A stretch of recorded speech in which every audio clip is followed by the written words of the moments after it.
Good evening. The hour of 6 p.m. having arrived, I will call to order this regular meeting of the Planning, Licenses, and Development Committee.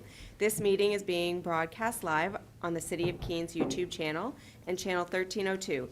The video is also streamed on the city's website and is posted on the website by the end of the next business day, barring any technical difficulties. Copies of the printed agenda are available in the wall pockets as you enter the meeting room. The public and other city councilors will be recognized to ask questions and comment on the agenda items under discussion. After being recognized, all remarks are to be made through the chair. I will not recognize an individual a second time until everyone who wishes has had a chance to speak.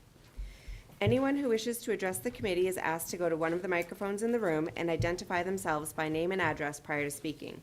Written comments from the public will be accepted at the city clerk's office until Tuesday at 1 p.m. I will now call to order this regular meeting of the Planning, Licenses, and Development Committee and declare a quorum present. So thank you, everyone, for joining us tonight. We have quite a lengthy agenda, and I know there are several of you who are here tonight to speak about some requests, so we're going to jump right in. The first item on my agenda is the Cabana Falls Winery, permission to offer samples and sell alcohol at the Keene Farmers Market. Do we have Allison or Carol here?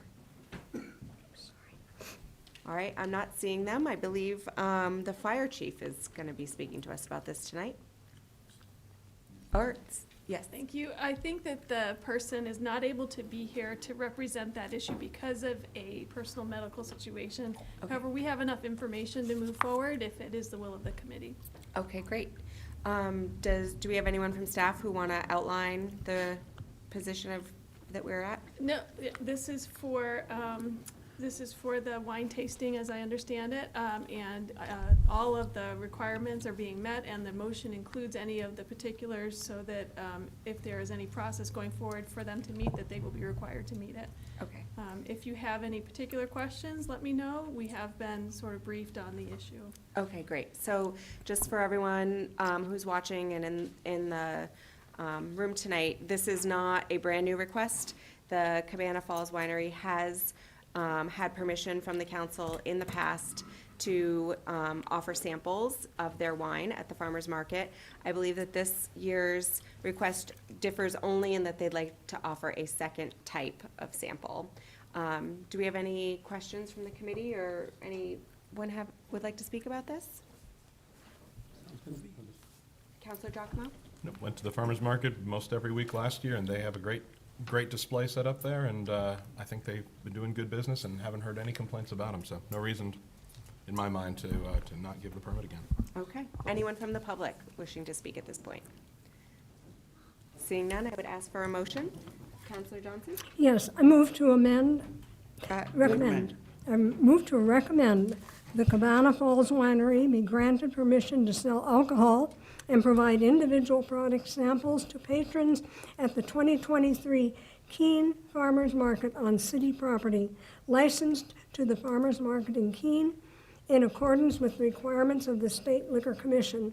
Said permission is contingent on the following: submittal of a signed letter of permission from the Farmers Market of Keene, obtainment of all necessary permits and licenses, and compliance with all laws. Second? I have a motion by Councilor Johnson, a second by Councilor Giacomo. Anyone have any questions on that motion? Anyone from the public? Seeing none, I would ask for a vote. All in favor? And that is unanimous. Second item on the agenda tonight is the Keene Families YMCA request for road closure. Summit Road, June 4th, 2023. And I'm looking for Kelly Burns Gallagher. Welcome. Hi. Hi. So if you can just state your name and address for the minute taker, and then talk to us a little bit about the request. Kelly Burns Gallagher, 132 Poocham Road, West Chesterfield, New Hampshire. Great. We are looking to hold our second youth triathlon. We did it last year. You were kind enough as to allow us to shut Summit Road down last year for about an hour on a Sunday morning. The way it works is we expect to have 70 to 100 kids ages 5 to 12. And they will be using Summit Road to loop back and forth on their bikes for the cycling portion. of the event. Last year, we had a Keene police officer at the intersection of the entrance to the YMCA who blocked off traffic there. We also provided notification to the residents who are actually on Summit Road, and then had the closure of that condominium association, right, that has an exit on Summit Road, but they can also go out the other side as well. And it was a great event. If you look at the Wise website, we have some fantastic pictures from it, and we're hoping to be able to grow it this year. Okay, great. Thank you so much for all the details. I know we saw this come before us last year, and it was the initial request, and I don't think we've had any issues or concerns come up from it. Do we have any comments, or Councilor Ormerod? Thank you. Thank you, Kelly, for bringing us before us. Sounds like a really great thing. If I had been running triathlon since I was 5, just imagine what else I would have accomplished in my life by now. I think this is wonderful. My question is, is it open only to members of the YMCA, or how else do you advertise to get those involved? So it's open to the general public. We actually had kids as far away as Maine and Connecticut come up last year. One of the things that we're doing as part of promoting it is we're going to do blogs up on the Keene YMCA about what to do in Keene when you come here for the day, right? Because we're looking to draw people from up and down the 91 corridor. It's a pretty easy drive. It's being promoted on my company, Sonic Endurance's social media. It's being promoted on the Wise social media. We've also been reaching out to YMCA's up and down the 91 corridor, to the Upper Valley Aquatic Center up in White River Junction as well, and to triathlon clubs in the area who may have kids who want to do it, to try to get a broader reach. My understanding is there's only one other kids triathlon in all of New Hampshire, and it's not, we run a more robust event than they do. And we also run it in accordance with USA Triathlon and their recommendations for the kids, and I don't believe there's any in Vermont. So it's kind of a unique event in this area, and we are hoping to attract from a pretty wide geographic area, because there's not a lot of these opportunities available. All right, wow, that's really great to know. Thank Anyone you. else? Councilor Jones? Thank you. Kelly, I live in the area affected out there, and last year, there's actually 5 HOAs out there that surround that area. And then there's one big umbrella HOA that takes care of the pool and the clubhouse out there. And I did put it into the newsletter last year for everybody, and they were excited about it. There were people out cheering. We had cowbells on. Yeah, Yeah. it was great. It really was. Yeah, so I'll do that again this year, and it worked out great. I mean, the little one who's sitting there, she was one of the youngest. We had 3 5-year-olds last year who did it, and she was one of them. But we got really positive feedback. Yeah, the from neighbors are everyone. excited about it. Yeah, and everyone who did it. And it was great that when the kids were out biking, you had a whole bunch of, people who lived on Summit or adjacent to, who were out there with lawn chairs and with signs and with cowbells cheering them on. It was really great.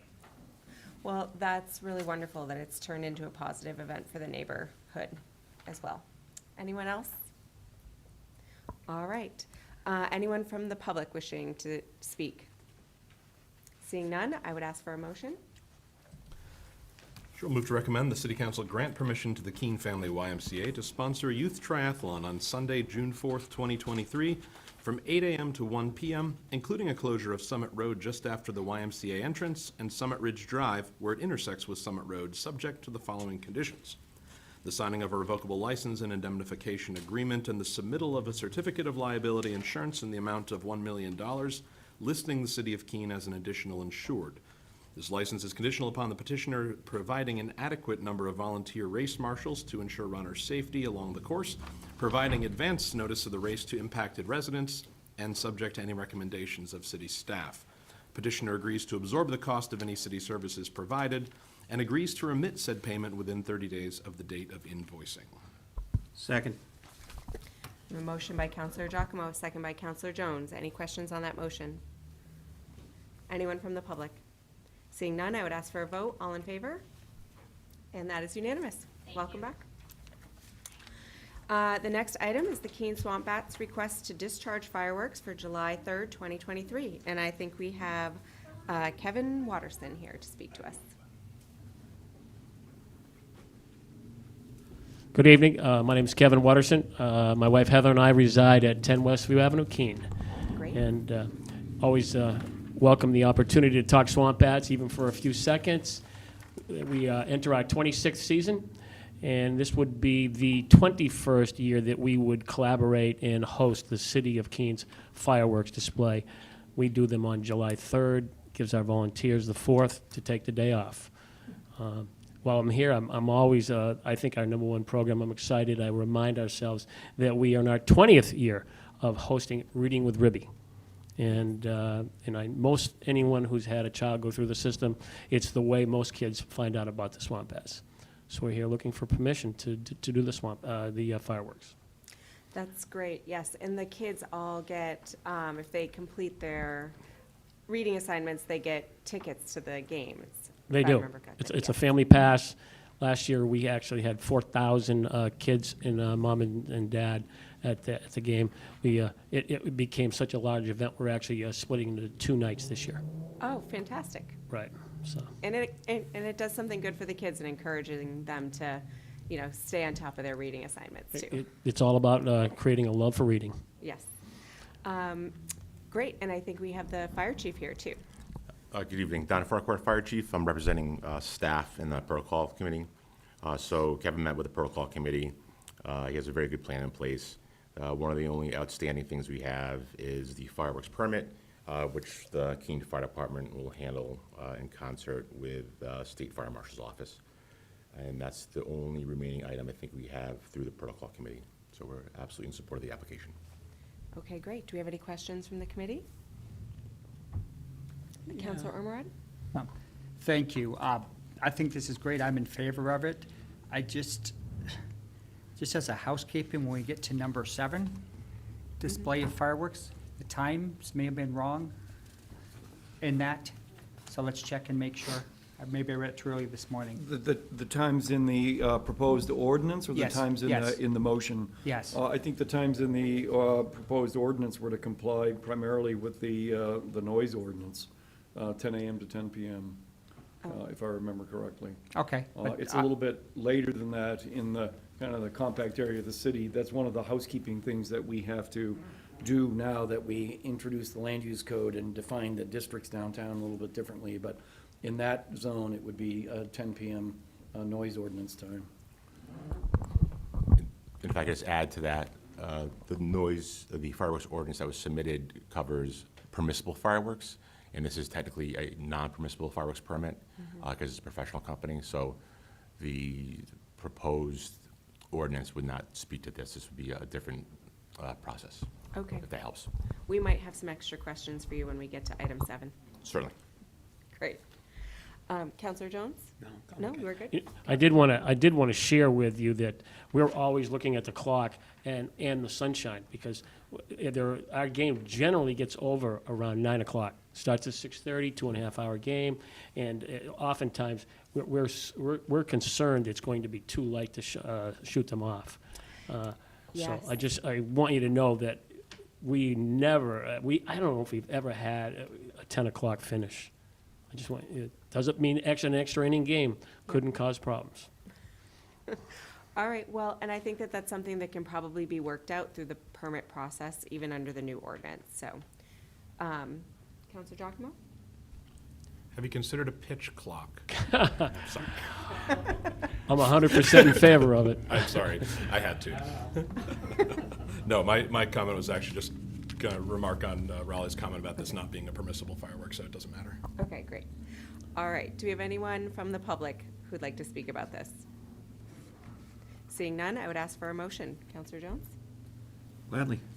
I would move to recommend that the Keene Swamp Bats be granted permission for the discharge of display fireworks on Monday, July 3rd, 2023, on Alumni Field at no later than 10 p.m., subject to the following conditions: the signing of revocable license and indemnification agreement, that the Keene Swamp Bats provide a certificate of liability insurance with the City of Keene listed as additional insured in the amount of $1 million, that the fireworks vendor also provide a certificate of liability insurance with the City of Keene listed as additional insured in the amount of $1 million. Submittal of a signed letter of permission from SAU 29 for the use of their property and obtainment of a state fireworks permit.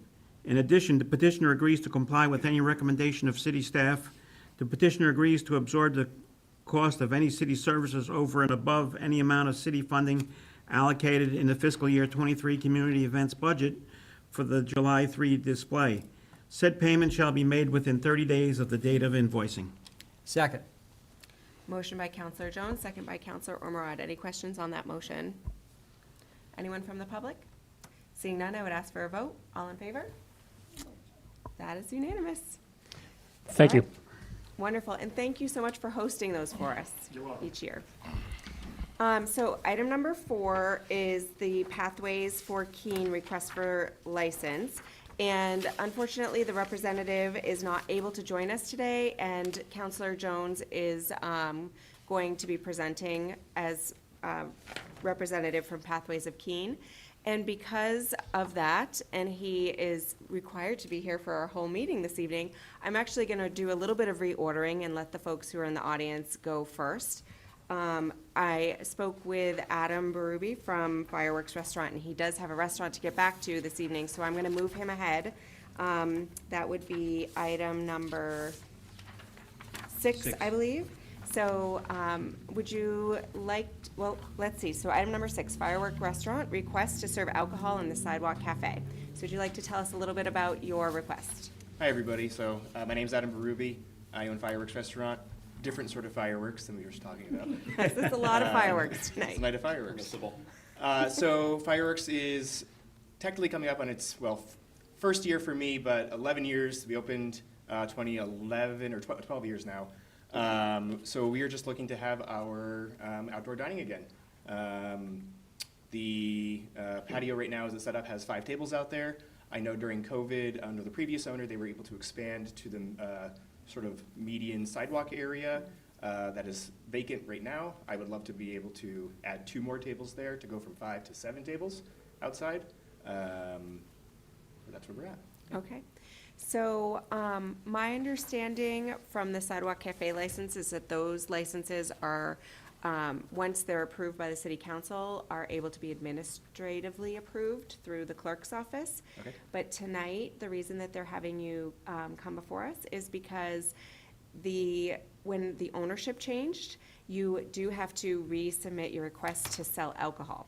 Sure. So although the clerk can tell you that you can have tables out there and they can organize that with you, we're the ones who have to let you, either disappoint the public or allow you to serve those great drinks out there. Sure. So from that portion of things, and I would definitely work with the clerk on the layout if there's Okay. any amendments or changes to that. But from the alcohol serving portion of things, obviously I think it goes hand in hand with what you're doing, so I don't see any concern with it. Anyone from the committee have any questions? Counselor Giacomo? Just that the restaurant was able to successfully do this without incident for 10 years prior, and I don't see any reason why Adam, who was managing the place anyways during a good part of that, would have any issues with this moving forward. Right, great. All right, anyone from the public wishing to speak? Seeing none, I would ask for. Madam oh, Chairman, yes. I do want to point out, even though the city council is intending to grant the license for the consumption of alcohol, it's still important for the applicant to remember that he does have to comply with the rules of the Liquor Commission. And those do include having a barrier around the area. And I think sort of anecdotally, we noticed that that barrier hadn't been in place, I don't think, in the past. So I don't want the applicant to be surprised by that, when the clerk's office and, the other members of city staff go out and take a look at the footprint, that he will have to comply with the requirements of the Liquor Commission for that. Okay. And though that requirement is not related to the Sidewalk Cafe license, that requirement is related to the Liquor Commission, I Yes, believe, right? exactly. Yep, thank you. So at this point, I'm looking for a motion from Councilor Ormerod. Move to recommend that Fireworks Restaurant be granted permission to serve alcoholic beverages in connection with their Sidewalk Cafe license, subject to the customary licensing requirements of the city council, compliance with the requirements of section 46-1191 through 46-1196 of the city code, and compliance with any requirements of that New Hampshire Liquor Commission. This license shall expire on March 1st, 2024. Second? Motion by Counselor Ormerod, second by Counselor Jones. My only question is, on March 1st of 2024, to the city attorney, does Mr. Berube have to come back and reapply, or can he do that through the clerk's office? After this, it should be done administratively. Okay, this point. so annually, the clerk's office would handle all of your requests Great. after this point. Anyone else have any other questions? Anyone from the public on that motion? Seeing none, I would ask for a vote. All in favor? And that is unanimous. Great. All right, we'll let you get back to work. Thank you, everybody. Thank you. So the next item that I'm going to move forward is the, let's see here, now I'm out of order. The request to use city property for the 2023 Keene Pride Festival. I believe we have Adam Topher. Hi, Hi. I'm Adam Topper, 411 Winchester Street. So yeah, we'd like to use city property again for 2023's Pride Festival taking place on September 17th. It's a Sunday from noon to 6 p.m. The timing is exactly the same as last year. You should have maps that I sent out to everyone. We got those this morning. Okay, great. The layout is a little bit different. Last year we utilized Railroad Square and we had food trucks in the parking lot behind Modest Man, but it felt too disconnected and disjointed. So this year we plan on using Hannah Grimes' parking lot for food trucks and some music performances. And then everything else would be centralized in Central Square. And we'd use a little bit of Roxbury Street as well. I see that. I think it's a really interesting layout. I'm fascinated to see how it works, and maybe other people might follow your example with this Yeah, one. last year was a big success. We had probably a couple thousand people come out, maybe 1,500 to 2,000. We don't really have a real way of counting, but everyone was having a great time, and so many people came up to me, just some of them in tears about how tears of joy about how happy they were with the event. That is all wonderful, and I think we have the fire chief here who's going to speak to us from the city perspective on protocols. Adam and his team met with the protocol committee once so far. We're probably planning on one or maybe two more meetings as we move forward. Okay. We're very comfortable with his plan. We came to some minor issues. We're happy where it stands right now. And I'd like to, as an aside, compliment Adam and his team from last year for the first time they did this. It was exceptionally well done, and Adam and his team were exceptionally responsive and very on point and great to work with. We appreciated that very much. Right back at you. Yeah. We came through a few last-minute issues Yes. extremely well. Yep. So I have every confidence that this event will be managed in the same way. So again, we have one or two more protocol meetings to finalize some details, largely incorporating this change in the barrier plan, but we don't see anything. I was going to say any barriers in our way, but that'd be too bad. I don't see anything standing between us and being able to successfully have them hold our event this year. Okay, great. Anyone from the committee have any questions? Counselor Jones? Just a comment. I think it was very creative using that Hannah Grimes parking lot. I like that. Yeah, thanks. You did a great job last year, and I think it's good for Keene, the message that we send. So thank you for doing this. Thank you. Anyone else? Counselor Giacomo? Yeah, so last year, it was Main Street shut down to No. It wasn't that, okay, I didn't Just think so. Central Square, part of Roxbury Street. Right. And Railroad Square. So street shutdowns aren't gonna really change at all. No, It's just you're just gonna be doing more. we're gonna go a little bit further out on Roxbury Street than we did last year. So it's it's basically just, it's the pretty layout much of, the same for, almost exactly the same for street closures. okay, perfect. It's basically, it's kinda like, Yeah, Court It's would the be food able to fest tell you layout for the first exactly. year. Yeah, it's very similar to the food festival. Yep. perfect, awesome. Well, thank you, you guys did an awesome job last year, and, Thank you. yeah, blown away by how just amazingly well organized the whole thing was for a first-time event, so can't wait to see the second. Thanks, we're working hard on it. I'll be in the dunk tank if you need me. Yes, please, we'll take it. Anyone else? No, thank you. All right, so. Madam Chairman? Yes. Sorry, I do have a question, based upon the comment that I just heard from the chief, and I didn't realize that before, but Chief, is there an expectation because the first requirement talks about the possibility of some changes to the license and that an amended license be issued by the city council. Is it anticipated that you will be coming back here again, requesting some additional action from the council or an amendment to the license? That's not my understanding. So, That might have something to do with why we had the maps presented to us prior to this meeting. my suggestion would be, because the implication of that language is that they would need to come back here for the city council to approve an amendment to the license. So if that's not the expectation, then I would suggest that we modify that language a little bit. Okay. Which bullet is that, Tom? Yeah, it's the very First first one, granted based upon the event scope presented by the city staff during the protocol meetings. And then it says, may require that an amended license be issued by the city council.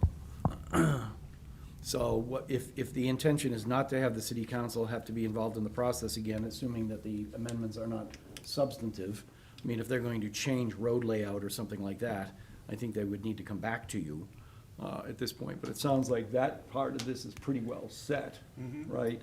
But if there are other issues that need to be incorporated into the license, then what I would suggest is that an amended license be issued by the city clerk is issuing these licenses at the moment, I think that's correct, yes. ultimately, because Ultimately, we'll yeah. have to do the standard Yeah. license form and insurance. So I would suggest putting in there be issued by the city clerk. Okay. Counselor Giacomo, are you comfortable rewriting that on the fly if we? Yeah, I think Councilor Johnson's in this one, but, Okay. yep. And I did have one more question for you. I know the last year when we talked, there was a lot of back and forth about the date, and I know that you guys chose a specific month for a lot of great reasons. Just curious if you can let us and the public know, are you planning on hosting any events for June? Yes, so, I mean, Keene Pride does over 30 events throughout the year.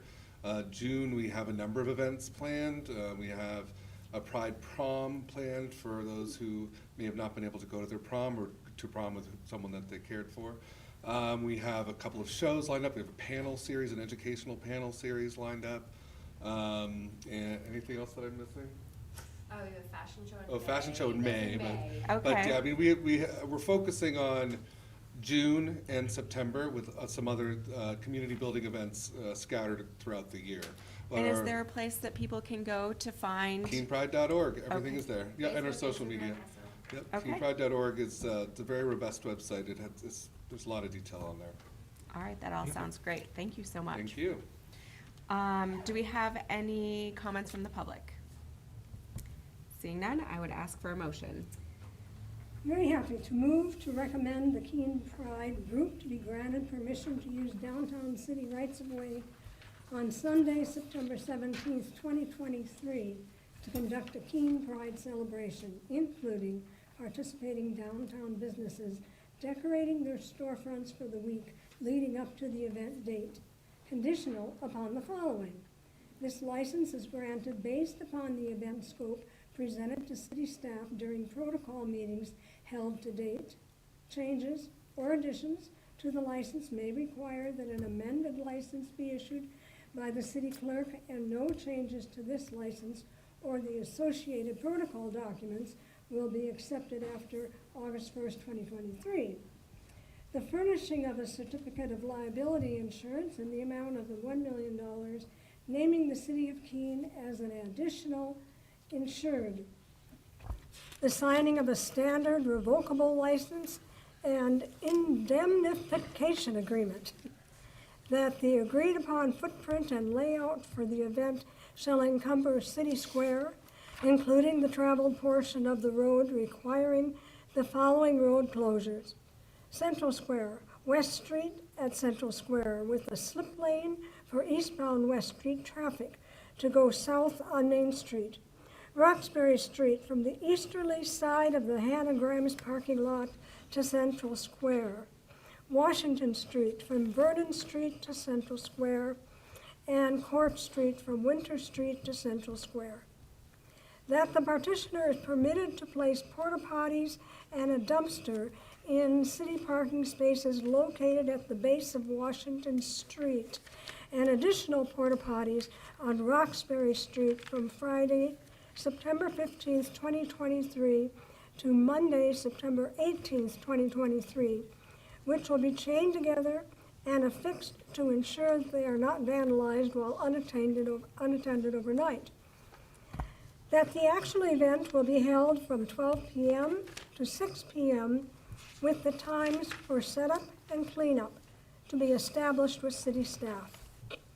That free parking be granted under the provisions of the free parking policy for city parking spaces on Washington Street and Roxbury Street needed for storage of equipment from Friday, September 15th, 2023 to Monday, September 18th, 2023, and spaces within the event footprint on the day of the event.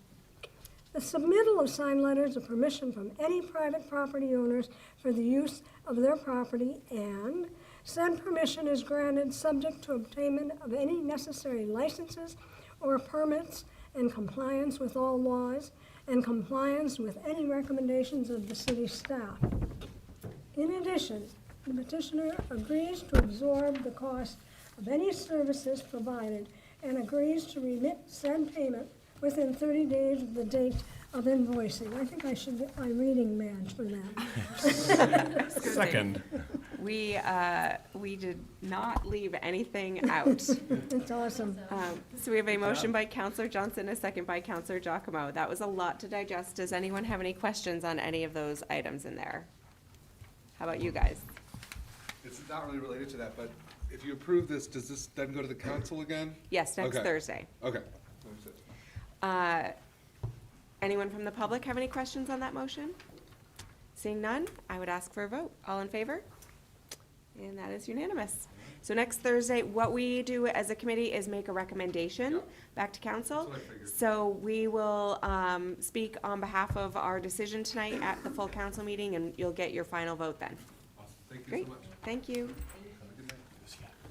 All right, so now we're gonna go back to Pathway for Keens, request for license, 4 on the 4th road race on July 4th, 2023. We did have Jan Manwaring scheduled to meet with us today, but she was unable to make it.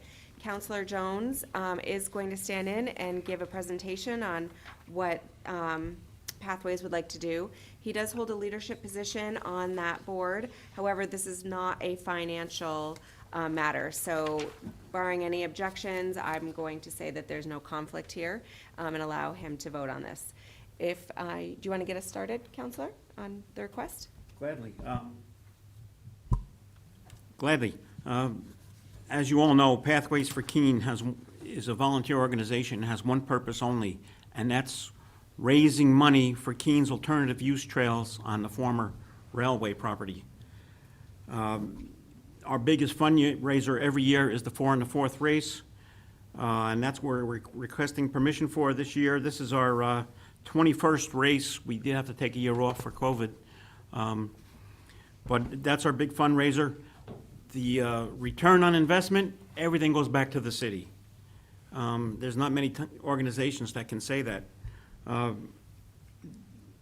want to invite everyone who wants to participate right now on our website, you can sign up for either walking the 7:30 race or running the 8 o'clock race. It's 4 miles. It's a great fun way to start the 4th of July weekend. No changes from other years in our footprint or any of the conditions. If anyone has any questions, I'll gladly So, answer. great, wonderful, thank you. I know this is a familiar event to all of us. I think we have the chief who's going to speak to the city portion of this. Yes, this group again went through the protocol team without any issues. We feel that they're good to go. We do not need an additional protocol team meeting. We'll check in with them a week or so before the race to see if we anticipate any heat-related issues. Other than that, we are in full support of their application. Wonderful, great to hear. Do we have any questions from the committee? Counselor Jones? Can I just add to my comments? Last month at the FOP meeting, Sarah Green and I had the honor of presenting a $40,000 check to the city manager. That was the largest check we've ever done. And just so you know, that now puts us over the $750,000 that we've given to the city. So we're proud of that, and most of that comes from this race. And if there's anyone who wants to volunteer that day, we can use race marshals or people to hand out water or thing like that. Just contact us. We'll gladly take a volunteer. Thank you. Wonderful. That is such an achievement. You guys should be really proud of that. The city definitely appreciates it. Anyone else have any comments? Anyone from the public wishing to speak about this?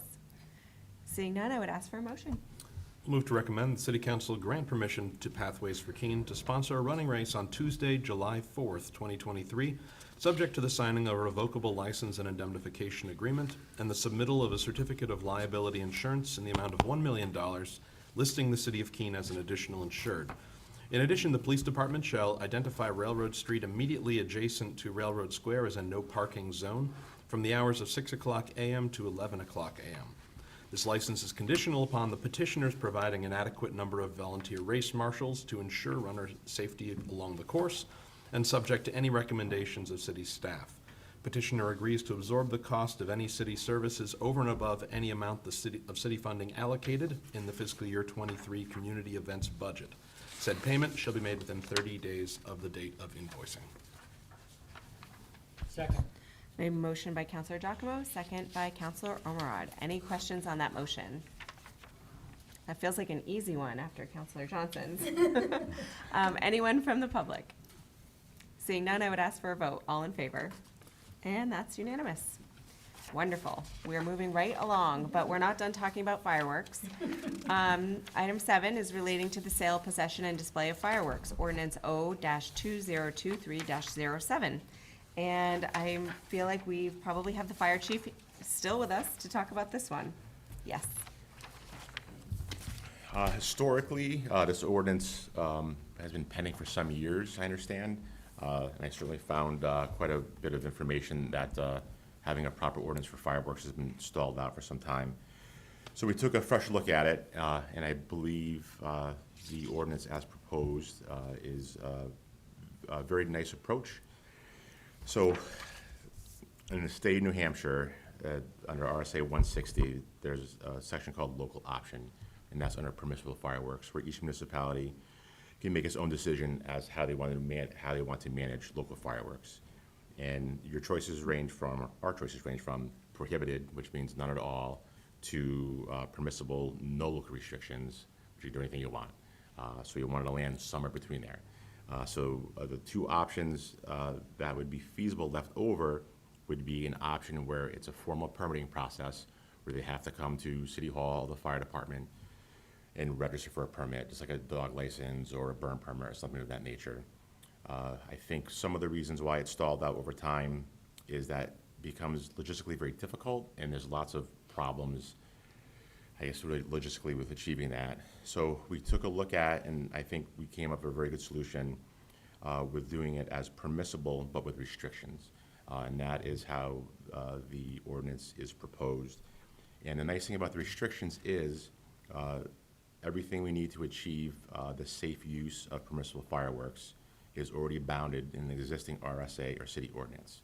So we have a very strong policy, I think, which balances the public's desire to use fireworks and also public safety without introducing another slew of ordinances or another laborious process that involves all sorts of things, right? So I think it's very clean. So in essence, it establishes the rules in which you can use permissible fireworks safely in a self-contained ordinance, and it takes no other further action on the city except the enforcement parts. And the enforcement part, again, is well-bounded in existing city code and RSAs. Great, thank you. I did read through this and had a little bit of clarification that I got from the city attorney today. And I think at this point, for me, the way that it's been structured makes a lot of sense. I know I had had conversations with the city attorney in the past about what this ordinance looked like and how convoluted it was in the past. And it was not easy to follow or understand and figure out what people were allowed to do or not allowed to do and what the path was for that to happen. So I appreciate you guys finally getting something organized to put in front of us. Do we have any comments from the board? Counselor Jones? Thank you. If you think this is convoluted, try reading the RSA 160. That's even more convoluted. That's That's a tough one. Don, no, I just wanted, did you say they've eliminated the classes? Because we've stricken the parts about Class B and Class C. They've renamed them. It's the permissible and not permissible, is that? Yeah. Yes. Yes. So it's renamed, they're still in there. So there's a split between something that can be used by an unlicensed person and something that can be used by a licensed person. So it's the same effect, it's just a different name. So does that name, because we talked about this with our previous petitioner who is looking for permission, which would be a commercial application. So we would consider commercial fireworks non-permissible. That is exactly correct, yes. And all of the fireworks, according to this, that are purchasable in a mart, a fireworks mart in the state of New Hampshire, those all are of a classification that would be considered permissible by nature? That's exactly correct. Okay. And the term permissible is well-bounded. It's a very specific description within the RSA that talks about the amount of explosive that's available, what it's able to do. So it's very well-bounded, and there is a very clear boundary between what is permissible and not permissible. So that's very well-established. But a And easy to regular follow. homeowner would not have non-permissible commercial-style fireworks available to them for purchase. They shouldn't. They Yes, shouldn't. Great. That's correct. Madam Chairman, it might be helpful, sorry, Counselor, if the chief sort of, from the public's perspective, you know, this is sort of inside baseball a little bit. It would be helpful, I think, if the chief could explain, I'm an individual in the city who wants to do some fireworks in my backyard. You know, maybe you could walk through what it was that they would need to do and how this kind of ordinance would impact them sort of individually, if you don't mind. Yeah, I'm open to that. So, under the old system, they would have to know they need an ordinance.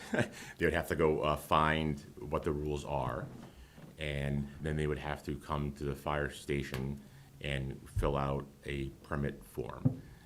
And within that form, if they were a renter, they would have to get a written letter from their landlord saying they're able to use fireworks. So it was very problematic, if that makes sense, right? It was difficult to achieve, and I think typically when you have something like that, is you have people just saying, whatever, they're gonna do it anyways. So I think there was a lot of non-compliance. I think that's the other thing to always look at is that, you know, voluntary compliance is always the best option, and I think voluntary compliance is best achieved with a reasonable ordinance that's easy to follow. So is that sort of what you're trying to get towards, or? Right, so now what do I do if I wanna shoot these off? Sure, right, well, you'd have to know what the ordinance is, so I guess, right, that would be part of it, and then you would just have to know what rules apply. And it'd be self-regulated, so you'd have to read through the rules and self-establish to make sure not within 35 feet of a structure, make sure that you have something to extinguish it nearby, and you make sure that if you're not the landowner, you have written permission from the landowner. And I think, so you need to self-regulate and understand what those rules are. Just one second, Counselor. So my understanding was prior that even a backyard fireworks display would require a council permit. Yes. Right. So this is also, I think, made this overly burdensome because the council process in the summer, they take breaks, and you would have to know so far in advance of when you might want to have this happen, to be able to put in a letter, to have a request heard, to have it get to council, and to not be inhibited by any of the council vacations or breaks, that I think it was so prohibitive that people just ignored it. And I could guess that in the 4 years that I've sat on PLD, I've issued 0 permits, or had 0 requests to even say yay or nay. But we all know that fireworks are happening and in the town, so I think that having some sort of parameters for safety that the fire department can hold people accountable to is a good step in the right direction. Counselor Giacomo? Yeah, I think, I can remember, I think one or two requests that we've had when I was on MSFI. And they, we granted it, but it was quite the night. Just, detailing all the, launch location and property boundaries and all that kind of stuff. And that was for someone with a pretty good sized field. So if we've seen the one, yeah, I think having the guidelines outlined in a public location like this that is very easily accessible to everyone, they know what they're getting themselves into.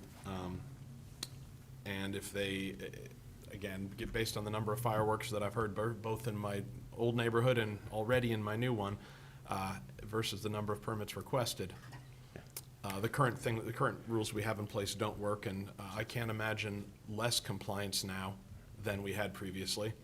And hopefully this does more with also less overhead, less time if the fire department has to deal with people that do come and request these things. So I don't see a way that this will move things backwards, that's for sure. Thank you, Counselor. Counselor Jones? Thank you. Yeah, we did years back, we got some requests. There were like some people having weddings at the country club or something like that, and they would ask for permission to do it. But we as counselors, when people start doing this, it's usually people with sensitive dogs, or if they have a child on the autism spectrum who are sensitive to this. And there's really, once it's happening, there's no way to react. We can't look it up and say if there's a permit or not. And we don't know where the exact location is. It could be at one address, but it's really coming from the address next door or something like that. What is our answer when people call us while it's happening? We call counselors directly? Yes. Yeah. Well, I would always I would call the non-emergency number for the fire department and police department and just tell them that you received the complaint. And, the fire department can always respond, the police are always on patrol. And you're right, it is hard to determine exactly where they're coming from, especially when they've started. But if there's something that's large and it's going up in the air and making a substantial boom, I can tell you right now, that is not permissible, right? That is not following those guidelines. So we can narrow those down, and locate those and stop that. But anytime you receive a complaint, I'm not sure how we establish that in the ordinance, or is just say that, we call, we do investigate. So the way that I read this is that the person is going to be required to contact the fire department to, it says fireworks can only be discharged on days when the fire danger is class 1, 2, or 3 as determined by the New Hampshire Division of Forest and Land Bureau. And I'm assuming that like a burn permit, that you would have to contact the fire department to see if it was safety, if there was enough, if we met the requirements for the safety for that day.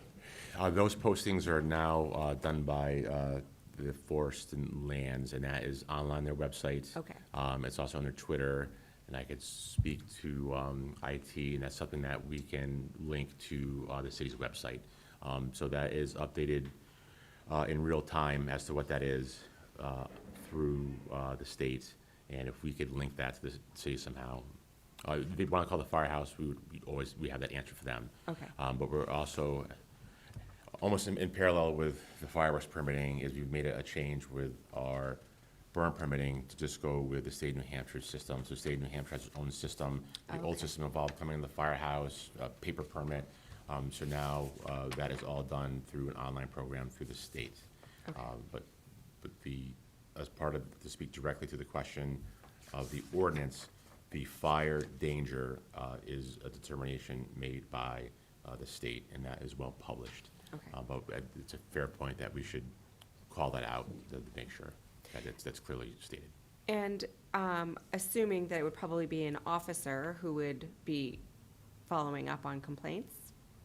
So I think that we would have to make sure that the police department was aware of all of these conditions, because if they're coming to a home where there's been a complaint issued by a neighbor, there's a lot of very restrictive items in here to do with location, to do with back sets, to do with the age of the person, to do with whether there is any alcohol involved. There are a lot of things that I think could require a, what was for the enforcement piece, that there's a enforcement where there could be fines associated with anyone who does not meet all of those criteria. Counselor Ormerod? Yeah. Well, thank you. I actually have two questions. Microphone, please.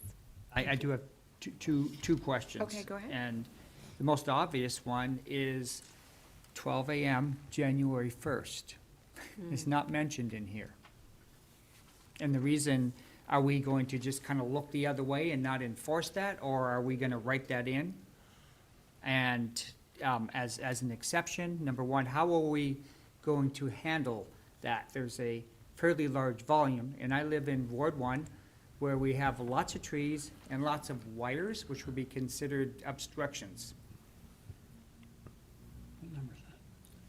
There is no number. I think Counselor Ormerod is pointing out that there are certain days where we tend to see more fireworks than other days. For instance, 4th of July, the sky lights up around town, and New Year's Eve or New Year's Day. A10 is what it was.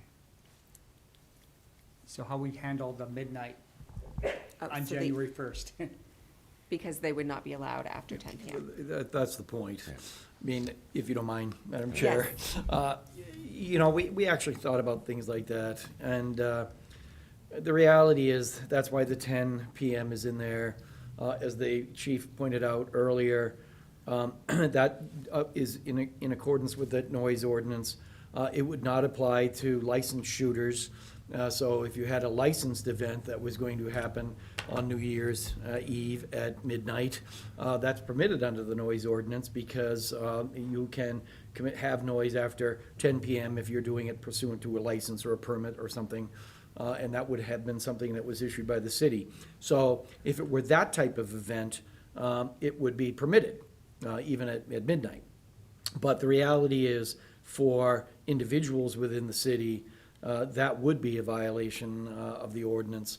The reality is, as you know, we're not gonna be able to stamp out all of those little fires, but potentially, people can be fined if they do shoot after 10 PM, even on New Year's at this point. Counselor Giacomo? Oh, wait, sorry. Counselor Omar, did you have a second question? I did. Thank you for that clarification. The second one is, I only know of 1 or 2 lots in Ward 1 that don't have trees or wires. So if I'm hearing fireworks in Ward 1, I'm pretty concerned, because there really is not a safe place to put them off. And so what should I do as a counselor? Is it a matter of calling and making a report? Even if I don't know That would be exactly? the exact right place to start. Okay. And that takes care of the immediate, right? And then we could look at it as an educational campaign to work with people, to work with, the neighborhoods, right? There's plenty of structures that we can work with the neighborhood. We can work through landlords and try and send the correct message. And, in a large areas of the city, the 50-foot distance requirement to any structure limits huge parts of the city. So there, especially the denser areas. So it does, greatly delimitate where you can have them. But, I think, like anything else, it'll be new, and we can correct things immediately. But for the more to long term, we could do a very good job with a education campaign and working with neighborhoods and different civic groups just to try and bring it down to a safe level. All right, thank you. And Madam Chair, on that point, we did talk about, when we were putting this together, the necessity of, when you're getting close to those holidays, July 4th, New Year's, that we would put out an educational campaign, so to speak, to let the public know that this does exist, what the requirements are with respect to this, what the restrictions are with respect to it, so that, people at least have knowledge about it at this point, and to sort of do that periodically through the year. And I think the chair's point about making sure that the police department is up to speed on this is very important, because they do have the same sort of enforcement rights, and they will need to know, the police officers will need to know what those restrictions are. Yes, great, thank you. Counselor Giacomo? Thanks. Just as a clarification, you made a comment about it, basically, if it goes up in the air and booms. I think it was about 13 years ago when they changed the law in New Hampshire to allow mortars as permissible.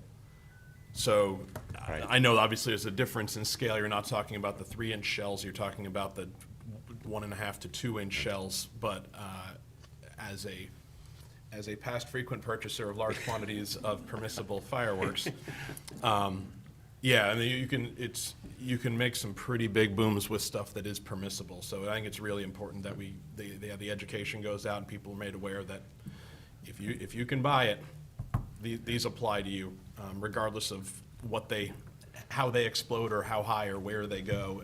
It might actually be a permissible firework. So somebody, just because it's a big boom in the air, doesn't mean it's illegal. Some pretty impressive stuff out there. Yes, but I do think that you're absolutely right. There's a lot of our downtown areas where you see these fireworks getting shot off that will not meet these requirements whatsoever. And the fact that if it is a tenant, they would have to have their landlord's permission, which I'm gonna go out on a limb and assume they won't get.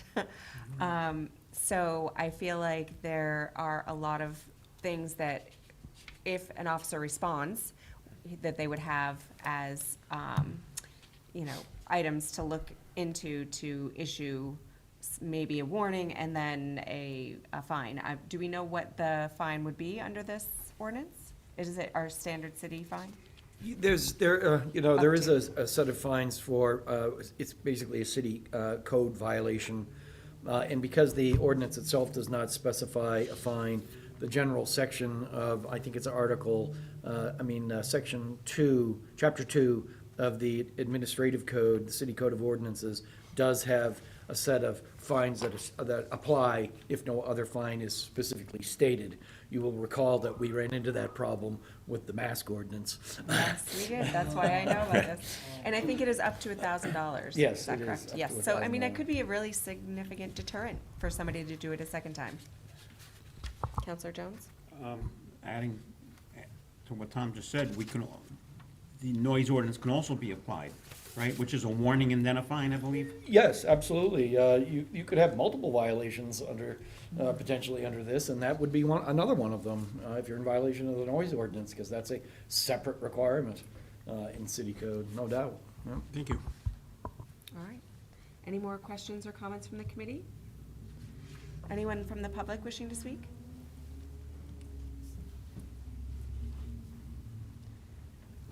Welcome, Counselor. Hello, Bobby Williams, Ward 2. I'm not really a fan of this. I'm concerned that it will open the door to a lot more fireworks in my neighborhood in Ward 2, which is an urban neighborhood, on the valley floor, and which gets air pollution inversions, where we're breathing the smog, and the smog from these fireworks can be pretty gross sometimes. It's also loud. It bothers the dogs. It bothers my wife. I don't really want it in my neighborhood. But what really concerns me is the ecological effect, especially if we're having this, we're pushing this out to rural areas. When fireworks go off, it doesn't just startle dogs. It startles all kinds of animals, all kinds of wildlife. We treasure our wildlife in Keene, but if we're blowing stuff up, that's a great way to drive that wildlife away. Last year at our camp, we had a really cool owl that was hanging around for a while. And then somebody started setting off fireworks, and owl didn't show up again. So, that's kind of what happens, and it's what's going to happen at a larger scale if we end up having more explosions in our rural area. Thank you. Great. Thank you, Counselor. Anyone else from the public? All right. Any other comments from the committee?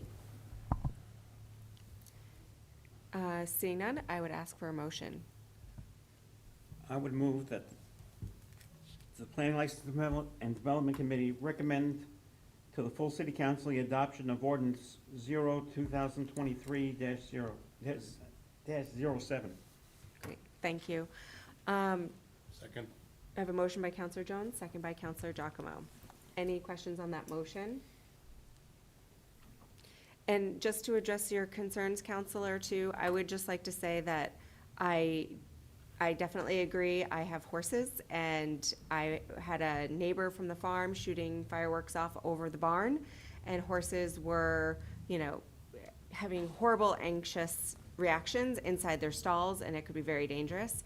And hopefully, we all understand where we live and who our neighbors are. And I'm hoping that this actually gives the police and the fire department some authority to really, go in and regulate this now, because otherwise, with the way it was set up prior to this ordinance, people were they didn't even try to apply to any of these criteria. There wasn't, in my opinion, in the absence of it being so difficult to get a permit, they just did whatever they wanted. At least now, there is some criteria, so we can minimalize it, and then, issue fines and if there are issues or people who are abusing it. Does anyone else have any comments from the motion? Just Anyone? a personal comment, if you Yes. don't mind. Those points are all well taken, especially the question of people who are particularly susceptible, to them. When my son came back from Afghanistan, he couldn't go outside on the 4th of July, So it's really something that people should be aware about, Yes. and thinking about. And unfortunately, when you do have people or animals that are susceptible to it, the only other alternative is, and this is an alternative that's available to the city council in the city, is to do the other option that the chief has pointed out. You can say no. So I want to make sure that that's clear, that option does exist. Whether it's palatable or not, or politically viable or not, or whatever other reason is another question. But the option does exist at this point. And I do hope that when we do have an opportunity to educate the public, like we said, around specific holidays, that we talk about these things, that we talk about some of the points that Councillor Williams brought up, that there is an ecological effect, that there are people suffering from PTSD, that there are farms and animals and dogs and who are affected by these, and that people do need to, still be respectful in their communities, that this is not just a license to misbehave, I guess. All right, so I don't see any other comments. Oh, Councillor Giacomo? Yeah, I don't think it makes sense to codify this, but I'm wondering during the educational outreach if we can add something on there about notifying abutters. If a display is imminent, you know that you're going to be doing something. Again, I don't think the enforceability would be nightmarish in order to actually codify that, but as an educational thing, hey, if you're going to do this, please let your neighbors know ahead of time, so that way if they have some kind of preparation they can do. If I have a soundproof room I can put my child in, that they will not wake up from fireworks being shot off over my head like last year. I would love to have known that ahead of time, that it was going to be happening. And I think it's, again, to Councillor Busley's point here, it's being a good neighbor. It's not going to stop people necessarily from, doing what they're going to do, but at least say, hey, please let the people nearby who are going to be impacted by this know, and maybe if they have a pressing concern, maybe you'll reconsider doing it, or you'll find a place elsewhere than where you are. Anyways. Great, thank you. Yes, I think that is, at the end of the day, what we want to encourage is that, my neighborhood has a neighborhood kind of organization or group, and the Councillor Jones talked about, even with the Summit road closure, he chose to reach out to the HOA and put in the newsletter that this was happening. And that took an instance that could have been, the neighbors could have come out and been surprised and upset and irritated, or they could come out with cowbells and cheer people on. I think that, having that approach, being forthcoming and giving information is always going to be the better path. So hopefully we can encourage people to do that as part of the educational component, and about all the reasons why it might bother people, and maybe people will take some of that stuff to heart. So I think we're ready for a vote on this one. All in favor? Raleigh is a no. And opposed? It's 4 in favor, 1 opposed. The motion carries. Last item on the agenda tonight is, now I'm in the fireworks ordinance, relating to amendments to the Planning Board Subdivision Regulations Ordinance O-2023-08. See, Phil, it's happening to me now. Sorry. And I think that we have Mary Brunner here. Yes, thank you, Madam Chair. Mary Brenner, Senior Planner. I have a presentation tonight. It's not going to be long, I promise. It's mostly just to have an image to show up on the screen. But I'm here before you tonight on behalf of the Planning Board. So the Planning Board has subdivision regulations that sit within, now that we've had the Land Development Code adopted. The Planning Board subdivision regulations, which used to be only under their authority, is now both under their authority and in city code. And so the proposed amendments that I'm going to run through tonight have already gone through a public hearing before the Planning Board. The Planning Board voted, if I recall correctly, unanimously to adopt them. However, before they sign them and make them official, our own regulations say that they have to be referred to the City Council to be incorporated into city code. So that's why I'm here tonight. And I'm just going to really quickly give you a high-level overview of the proposed changes that the Planning Board, again, has already adopted. And just really quickly, some quick background. The intent of these proposed changes is to address some of the concerns that were expressed by the public during the public workshops and the public hearings that were held in connection with Ordinance O-2022-09. That's the ordinance that came through last year. That was the proposed changes to the CRD, or Conservation Residential Development Regulations, as well as the proposal to reduce the minimum lot size in the rural district from 5 acres to 2 acres. That ordinance ended up changing so that the minimum lot size proposal was removed from it. But there was a lot of public comment heard during those 2 workshops and 2 public hearings regarding the rural district and potential ways that the city could be protecting the rural district when subdivisions are proposed. And so these concerns included concerns about negative impacts to the rural character of the rural district. A number of people brought up the suitability of the soils in that district for things like siting a septic system.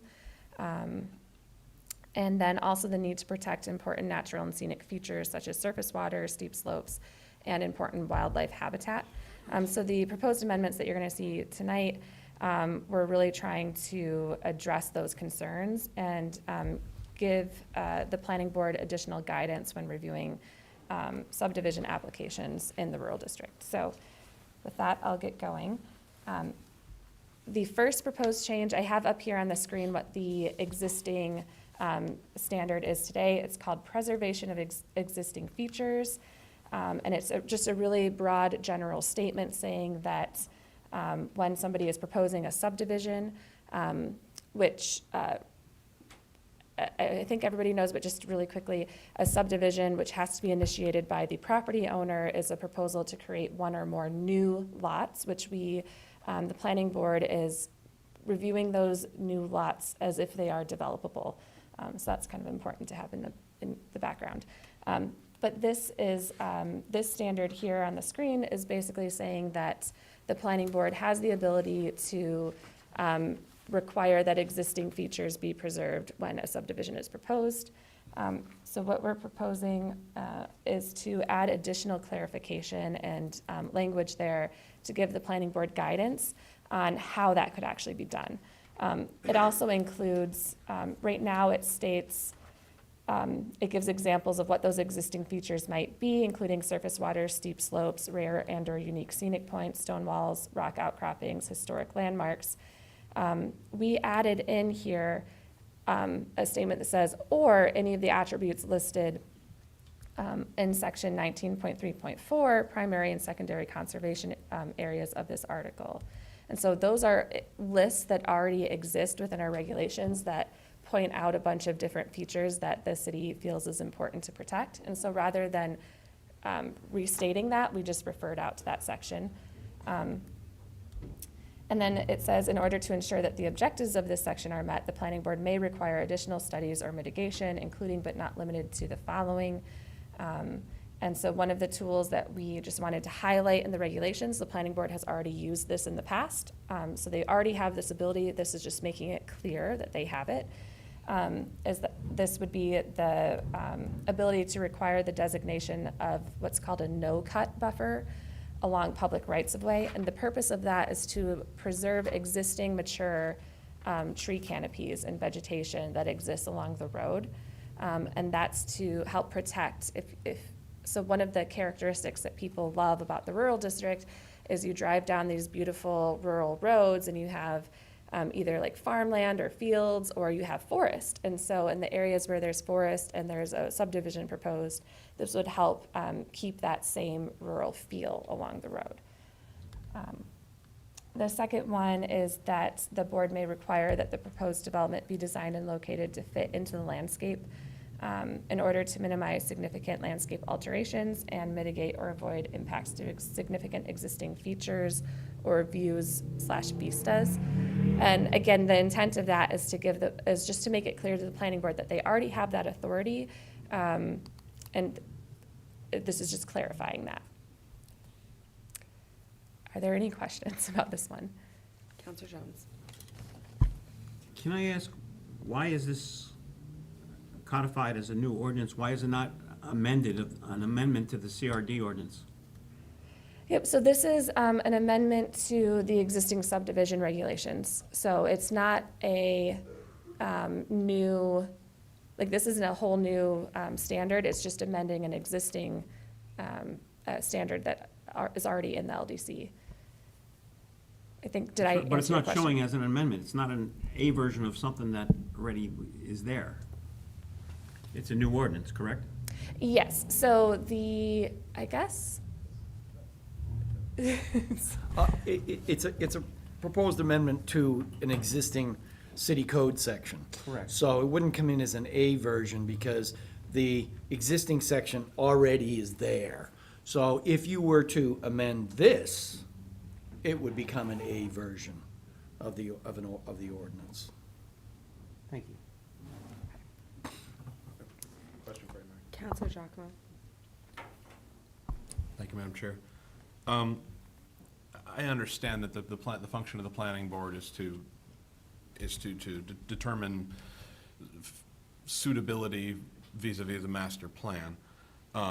So I guess it's up to them to designate what significant means. The word is used an awful lot in here, and is the intent that basically that's just up to that board to determine what is significant and is not significant? yes. Essentially?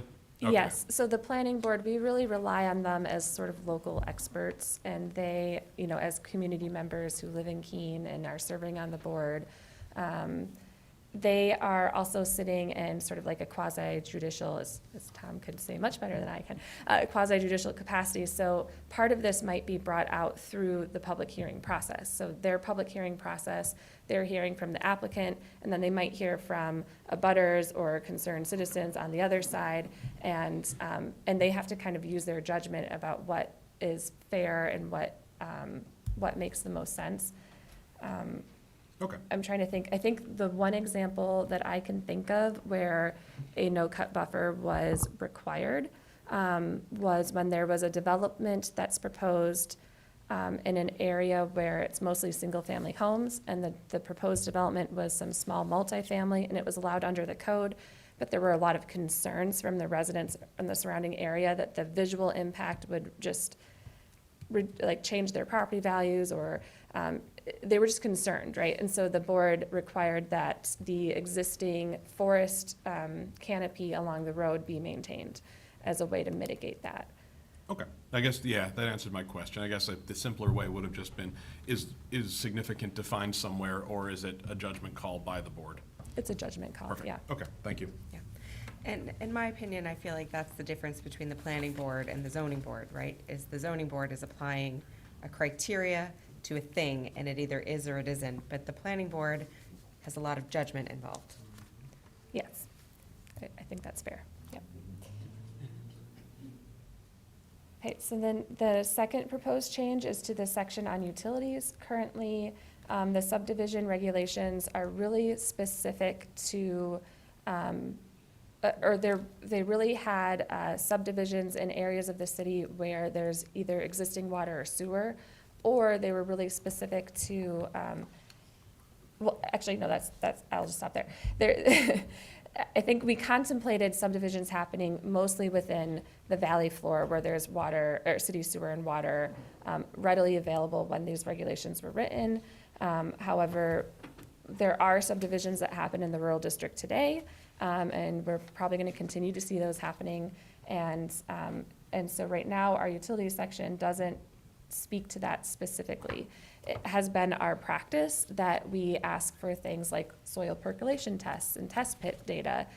That's already being done by the developers. We're just asking them to submit a copy to us so that we can kind of demonstrate, okay, it is possible to put a septic system on this proposed new lot, or it is possible to site a well.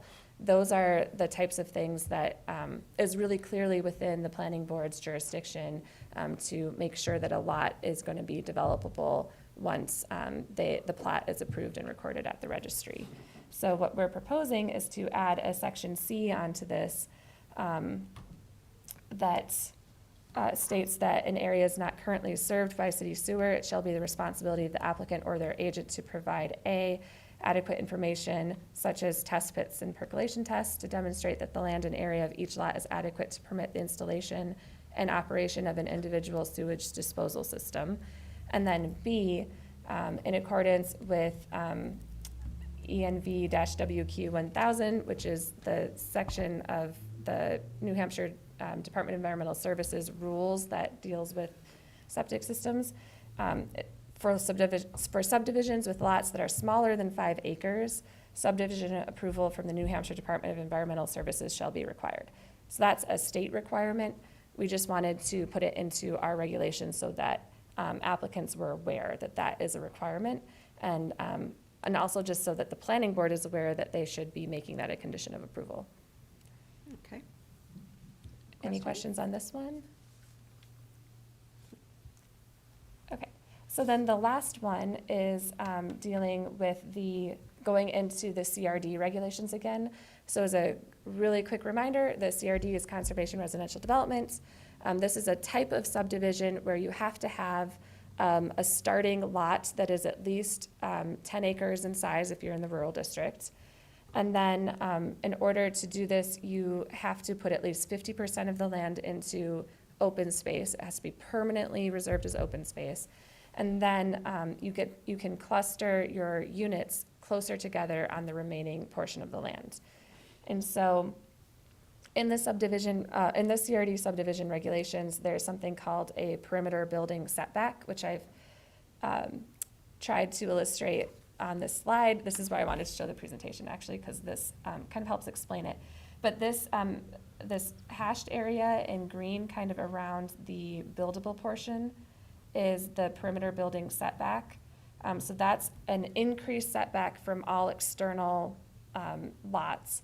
And then there's an additional setback along the existing road that's even larger. So I think in the rural district, for example, it's like 100 feet from the road, and then you have to be 50 feet along the perimeter of the entire tract. But then internally, the lots within the CRD can be closer together. So this is all just making sure that the development is buffered from the surrounding area and the external road. So our proposal is that the area within the perimeter setback along the external road shall be designated as a no-cut area in order to preserve existing tree canopy. So in an instance where a CRD is proposed in an area where there's mature tree canopy, we're saying that they must keep that existing vegetation in place. And that is because CRDs have a larger visual impact, because they're, by definition, they're gonna be a little bit of a departure from the surrounding area in terms of density and basically what they look and feel like as compared to the surrounding area. Okay. All right, so that was it. I'm happy to answer questions. Anyone have any questions on that item? Counselor Giacomo? Yeah, I went into some pretty fun math over the last day or two, because of course I did. And was just looking at these the no-cut buffers, and based on the numbers that are currently in our code, which is 100 feet setback from any road and then 50-foot setback from any adjacent parcels. That image that you showed, Yes, I should have clarified, this is not to scale. okay, because I just scaled it in my brain. And that parcel, if you drew it to scale, that would be about a 100-acre plus parcel. With a very giant road. With a huge road, yeah. Road's a football field wide. Anyways, so I guess what I was looking at, though, was the proportion of total land area that would be part of these buffers. If it's now a no-cut buffer, it means obviously there is vegetation, probably canopy, depending on the age of the land since it was last clear cut, and I saw there were rules about that in a previous thing there.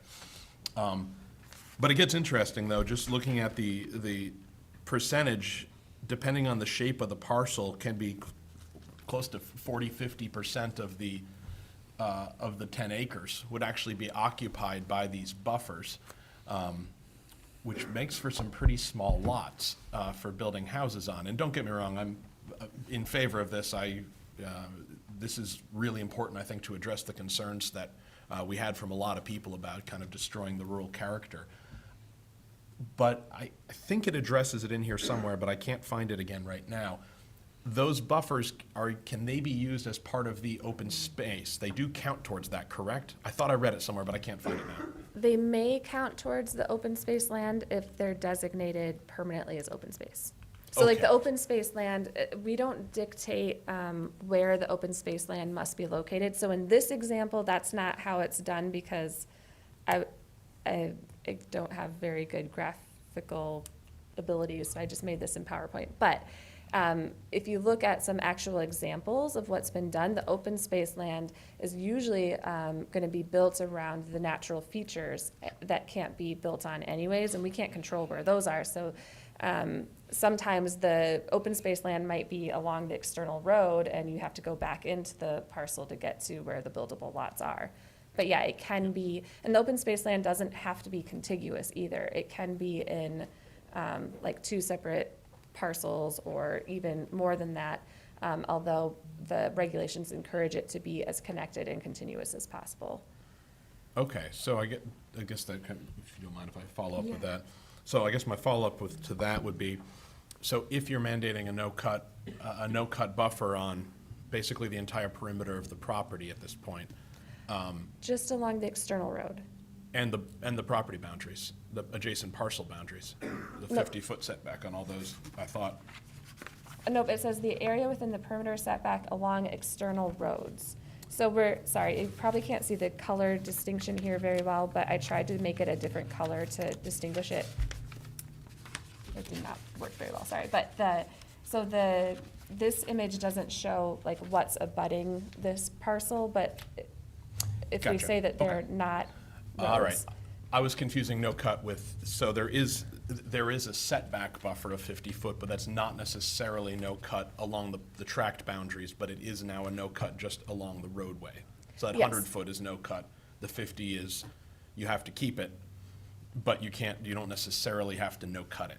Yes, so right now, the way the so-called buffers or the perimeter building setbacks they really work as just a building setback. Cool. Okay. So it can be part of a lot, it could be part of the open space, but you just can't build within it.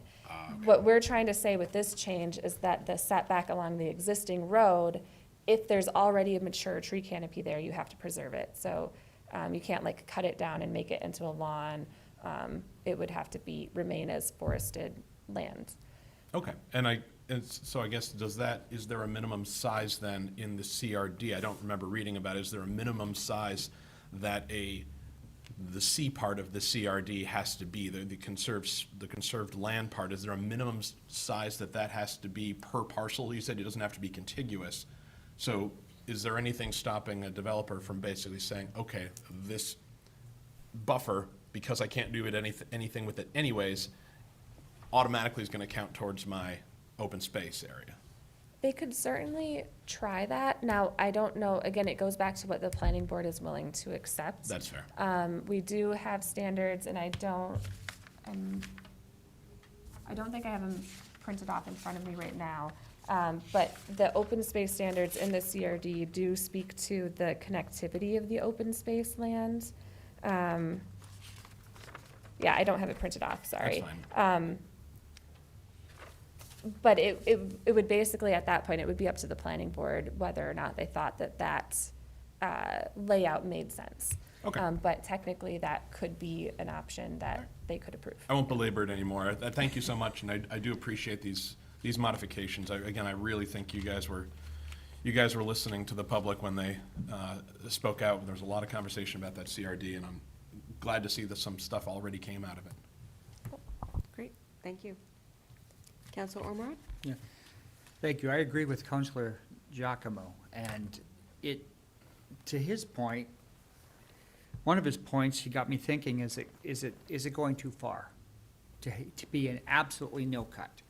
If you've got friends or have lakeshore property and you're building on many lakes, they will say you can cut some of the trees, but you gotta keep a certain amount of the trees that are on the lakefront as well, too. And so here we're saying nothing, no trimming of brushes, no trimming of anything. So is there any leeway for people that need to cut down brush or anything like that? What is that process for, maybe they wanna walk between the trees? So, I mean, what exactly is a no-cut zone? Yeah, so we don't have that specifically defined, which, so the way I think that we've interpreted it is that if there's a no-cut buffer, that means they can't, like, clear cut it. Could they do selective tree cutting? And we probably wouldn't notice if they did, but they probably could. Like, if there were a dead tree or something, they could probably go in and do that. And brush management, I think this is really trying to get at keeping the tree canopy there in the first place as a visual screen between the road and the development itself. So management and maintenance of the area is probably gonna be not anything that we would be concerned with, but this would be an actual buffer. It would be labeled as a no-cut buffer on the subdivision plan so that all future owners of that land are made aware, if they're doing their due diligence and looking at the plan for their property, that that forested area is supposed to maintain. And that's really the intent of it, not to micromanage maintenance and things like that. So I would like to point out, just as a matter of fact, as you're speaking, and I agree with these changes, so I don't think we need to go too deep into the weeds here, but what you just said is really important because if that 100-foot cut, no-cut zone was not included in the CRD conservation area, it would be eventually owned by a property owner, and that would need to be recorded, I guess, as a deed restriction. Well, so we would be requiring that it be shown on the plan that's recorded at the registry, and so usually, or I expect, I guess I don't really know, that property owners, when they buy a new property, especially with a CRD where they're gonna have to have like an HOA or something in place to manage the common land and things like that, that they would hopefully be looking at the subdivision plan for their property, and they could see right there on the plan that there's a no-cut buffer. So I would have to say that that's a little sophisticated for people, and that there might need to be some thought into that, or how that education happens, maybe during the CRD process, that it's part of the HOA's responsibility.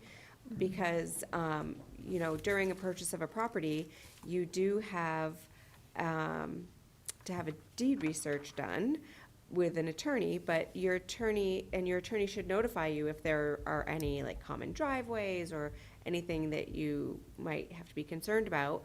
But this is sort of an out-of-the-box thing that I'm not sure if that level of research would happen and be identified and given to the new property owner. And although we know in depth what CRDs are, as a homeowner purchasing a property on a CRD, all you know is that you have this amazing availability of all this forested space near your home. You don't necessarily know that there is all of this ordinance that went into the development of that land. So I think that there just needs to be a process for that and some thought put into it. Okay. Counselor Giacomo? One more, I promise. I'm, again, as I mentioned at the joint committee on Monday, I love looking for loopholes. And with this one, the one that I see, looking back at the first item that we talked about, the conservation areas, item 1 talks about no-cut buffers there along public rights-of-way. I see a scenario where a developer could take a parcel, buy the parcel, clear-cut the parcel, sell off the lumber, then turn it into a CRD, and their only responsibility is to revegetate the first 100 feet against the road. Just seeing that and thinking like, oh boy, yeah, if I was a developer and I wanted to squeeze every penny out of this, I would hope that the planning board could have something to say, but I don't think there's any step in which they would go in front of the planning board until everything's already gone. Right, is that correct? This is more of a procedural question, not a question on this specific item, I guess. Yeah, so we talked about that because forestry in New Hampshire is kind of its own thing. And so if a property owner is logging their property, you know, they file their intent to cut and they can pretty much go do it. So what we have built into this, and it's up on the screen right now, is that any property, and this is something that the planning board may choose, so this is not a requirement, but the planning board may decide that any property that has been clear-cut within the preceding 10-year period, or any property that will be clear-cut as a result of any proposed or future development, may be required to conduct revegetation or other mitigation. So obviously that's not ideal in the case where you had a mature forest and then it got cut down, and revegetating is not going to bring it back up to a mature forest right away. It's going to take time, but at least it does give the planning board some guidance on what they can do in that situation. Can they define revegetation? I mean, in that you can plant trees, or you can put blueberry bushes or something that grow to whatever, 5-6 feet tall. That's not revegetating in a manner congruent with the adjacent properties or with its history. I don't, again, maybe this is just a planning board interpretation thing, but I wonder. Yeah, so the planning board can require revegetation with specifically trees. Like they could look and say, oh, well, this used to be a beautiful deciduous forest, please replant with some, you know, Native species. native species. Okay. Yeah, they can do that. Or, you know, if it were a different type of vegetation that were there, they could require that type of vegetation be replanted. So we left it a little bit open. Where was the planning board when they revegetated Maple Ave in the 70s? A lot of fans of red maple. No, A lot and of fans it's, of red pines. was it the 30s? Okay, sorry. So the planning It board was the was not in hurricane in existence. 1938. Okay, before my time. But yes, I have driven down that road many times and wondered who was behind that idea. So yeah, point well taken. Okay, any more comments? Counselor Jones? Yeah, to your comment, I used to live in Maple Acres in Elm City, and all I had was pines. I Where do they come from? As you know, I was one of 5 counselors who was opposed to the CRD, but I have to look at these changes. I think they're a step in the right direction, and I think it gives the planning board some guidance. So even though I was opposed to the CRD, I do support this ordinance, and I hope it goes through. Great. And that is a wonderful segue for me, if you don't mind. Happy to have you. The comments, I'm sitting here, quite frankly, with a little level of anxiety.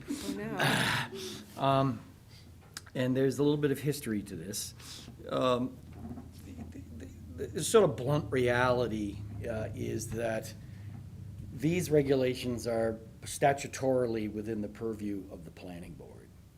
The city council's opportunity here is pretty limited. It's basically ministerial.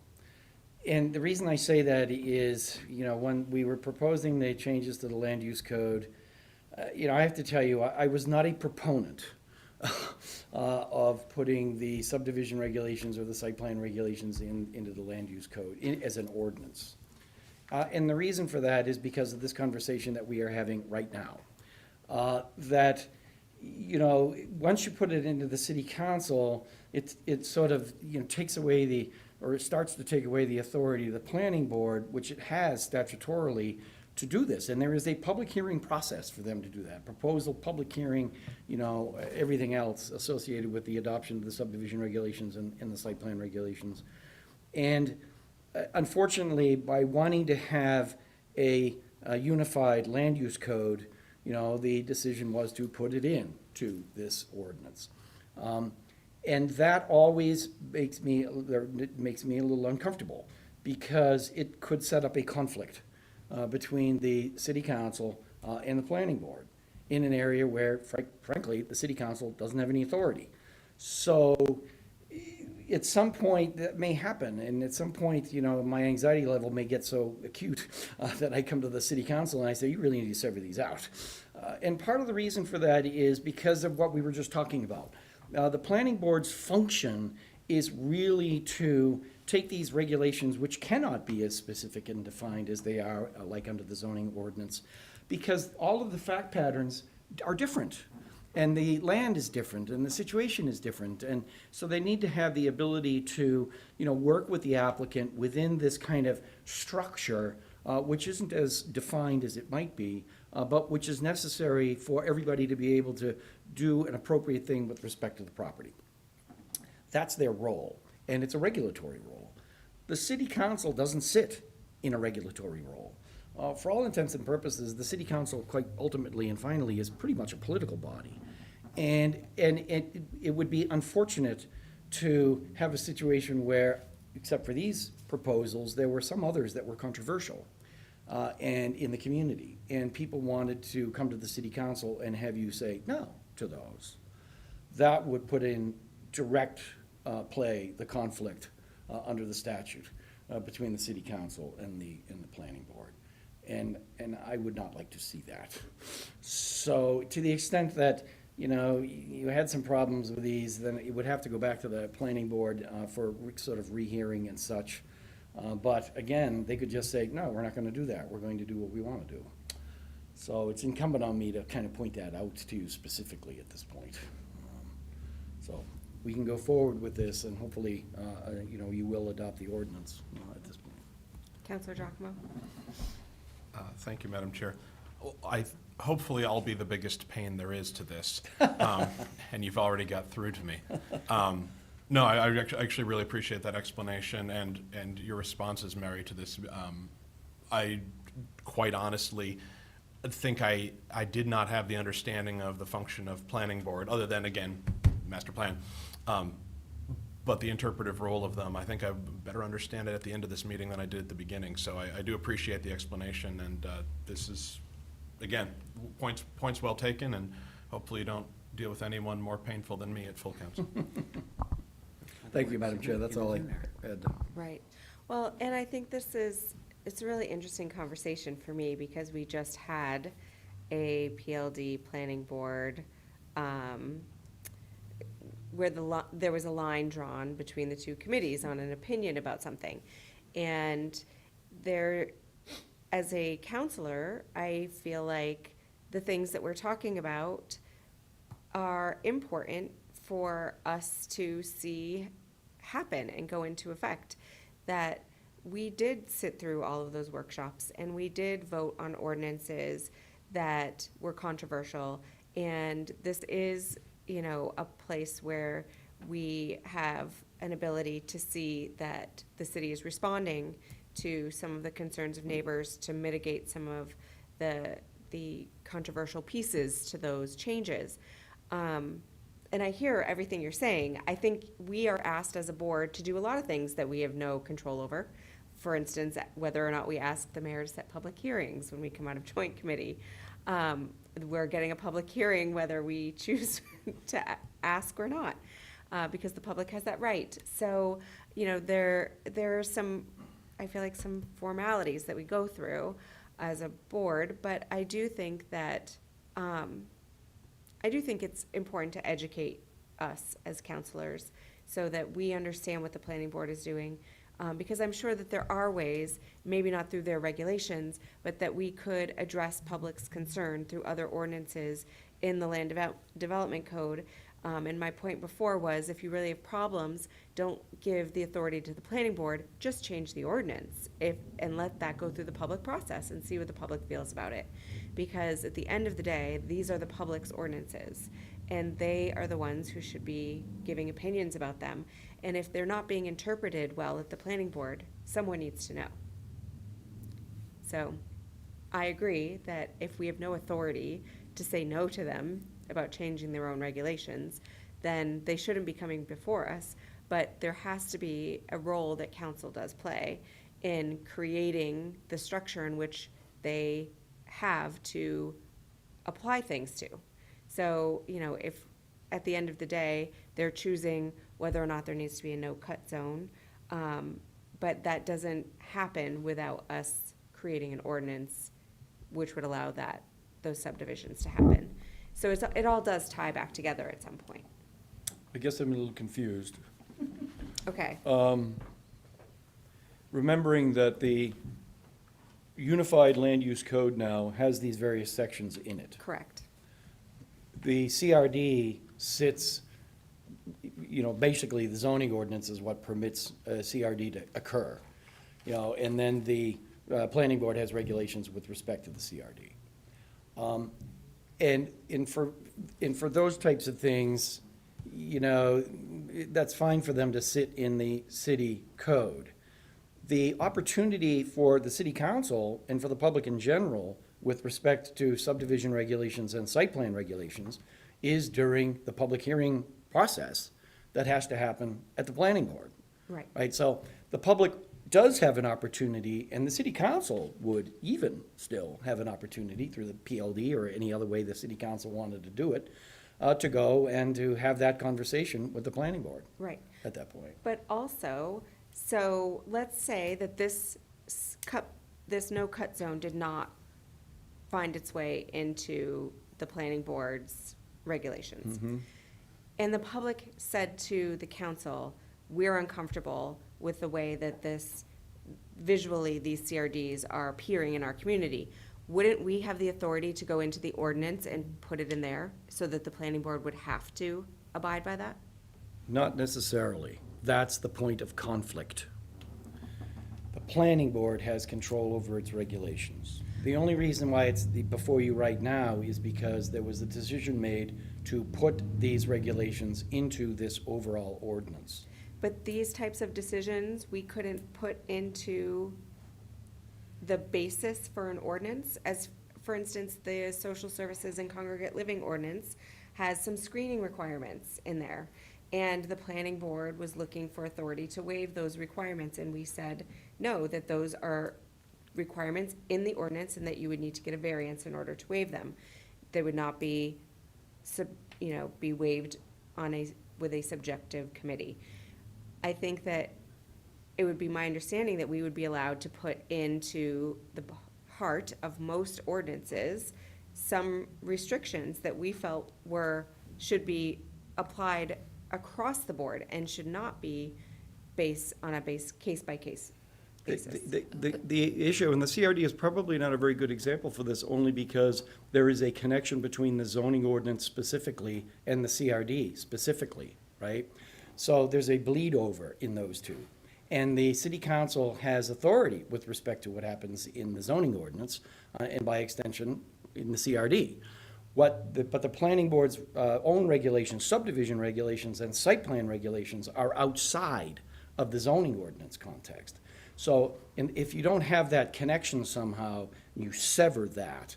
So it really is just a subdivision regulation or a site plan regulation. There's no opportunity for the city council by ordinance to influence those regulations because you don't have any authority in that regulatory structure to do that.